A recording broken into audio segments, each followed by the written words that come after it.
Hi friends, புறாக்கள் வந்து காலையிலேயே வந்து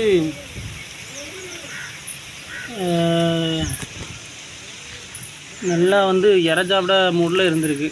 ஆனால் நம்ம புறாக்களுக்கு இறை போடல தான் காட்டு மேய்ச்சல் போவோமா அப்படின்னு சொல்லி புறா எல்லாமே வந்து நம்ம கைக்குள்ளே வந்து அழகாக நின்றுது.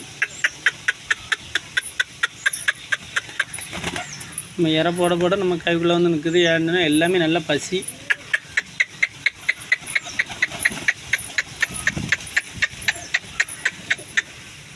புறாக்கள் நம்ம கைக்குள்ளே ஏன் வந்திருக்கு அப்படின்னு சொல்லி பார்த்தா அதுக்கு தான் தெரியுது. புறாக்கள் பசி, அவ்வளோ பசியில் இருக்குது புறா. அதனால தான் நம்ம கைக்குள்ளே வருது.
புறாக்கள் கடுமையான பசியில் இருக்குது. அதனால தான் புறாக்கள் அங்கே எங்கேயுமே ஓடிட்டு அலையுது.